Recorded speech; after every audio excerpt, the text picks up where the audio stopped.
Do you remember what happened on March 11th, 2026? Let's discuss how local wars affect the global economy. On a single day, March 11th, 2026, the Middle East was engulfed in flames. We're talking about a conflict that wasn't just on one front, but raging from the skies over major cities to the critical shipping lanes of the world.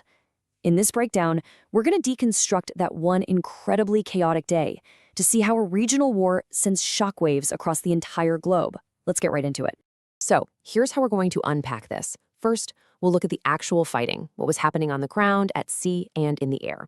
Then we'll zoom out to see how the rest of the world reacted. We'll also dig into the economic fallout, the devastating human cost, and finally, the words of war that showed just how far apart everyone was. Okay, let's start with the battlefield itself. And you have to understand, on March 11th, this wasn't some neat and tidy front line. No, this was a sprawling, messy conflict, fought across several different fronts at the same time. One of the absolutely hottest spots was Lebanon. The day was just filled with reports of major Israeli air activity hitting multiple areas. And that, in turn, sparked immediate and forceful responses from Hezbollah. It was a vicious, deadly cycle. And the scope of these strikes was massive. We're not just talking about some remote military targets.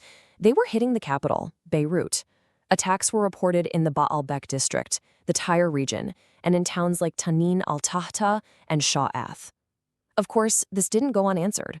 Hezbollah was quick to fire back, launching its own attacks on Shtula in northern Israel, making it very clear this was direct retaliation. But the fighting wasn't just happening on land. It had spilled out into the sea, right into some of the most critical waterways on the planet. These places, these maritime choke points, they became active war zones. Over in the Strait of Hormuz, Iran's Revolutionary Guard Corps was actively going after ships, reportedly firing on and stopping 2 of them. At the same time, in Iraqi waters, 2 foreign oil tankers were hit. They caught fire, and 25 crew members had to be evacuated. This is a perfect example of how a regional war immediately threatens global trade and the world's energy supply.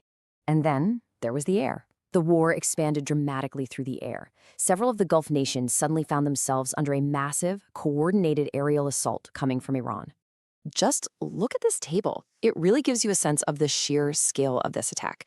You've got ballistic missiles, which are incredibly fast and tough to stop. You have cruise missiles designed to fly low and avoid radar, and then a swarm of drones. You can see the UAE took the absolute brunt of it, intercepting dozens and dozens of projectiles. This was no small thing. It was a sophisticated, multi-layered attack.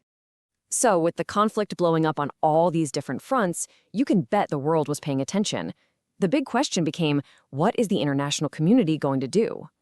Let's shift our focus to the diplomatic front.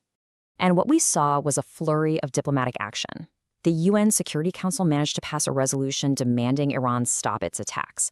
The G7 started talking about maybe escorting ships through the Gulf. But you can also see the battle lines being drawn. Turkey quickly called up Qatar to reaffirm its support, while Iran's president was on the phone with his allies in Russia and Pakistan. So while some were trying to contain the crisis, others were clearly choosing sides. Now, a major war in the Middle East pretty much always means one thing for the rest of us. Oil prices go crazy. And on March 11th, the global markets were absolutely panicking. To try and calm things down, the International Energy Agency made a huge move. They announced the release of 400 million barrels of oil from strategic reserves. To put that in perspective, that's roughly 4 days' worth of the entire planet's oil consumption. It was a massive intervention designed to stop an all-out energy crisis before it could start. And the US President Donald Trump made it crystal clear this wasn't just about economics. He said it himself. We got to finish the job. So this oil release, it wasn't just about keeping gas prices down. It was a strategic move to give the military the room it needed to keep going, without facing a huge political backlash at home because of pain at the pump. But, behind all the military moves and the big economic numbers, there's always the most important story of any war, and that's the devastating cost for regular people. In Lebanon alone, the human toll was just staggering. 800,000 people have been driven from their homes. That's about 1 out of every 8 people in the entire country, creating a massive humanitarian crisis in a nation that was already facing its own serious problems. And these aren't just abstract numbers. They represent real families. In a place called Burj Shamali, a single Israeli strike on a house killed a mother and her 3 sons. A 4th son, a survivor, was rushed into surgery. It's stories like this that show you the real, heartbreaking price of war. And this same kind of tragedy was playing out across the entire region. Lebanon was reporting hundreds killed. The UAE reported dozens of casualties. Iran was claiming over 1,000 of its own civilians had been killed. Now, getting accurate numbers in the fog of war is always difficult. But one thing was painfully clear. The human cost of this conflict was absolutely catastrophic. So, with the body count climbing every hour, you have to wonder, was there any hope for a diplomatic way out of this? Well, to figure that out, we have to listen to the words of war. And what you see is two sides that were just talking completely past each other. It's like they were living in different realities. On one hand, you have Iran talking about negotiations, but they had this long list of preconditions. And on the other hand, the U.S. was in no mood to talk at all. The rhetoric coming from the White House was all about military victory, about finishing the job. There was just no common ground, no room to compromise. The exit ramp was closed.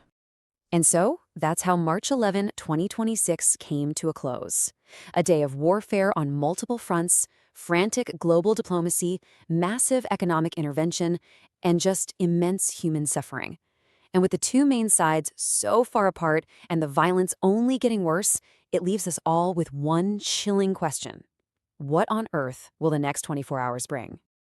If you found this useful, hit like and subscribe for more maritime exam and seagoing knowledge. See you in the next video.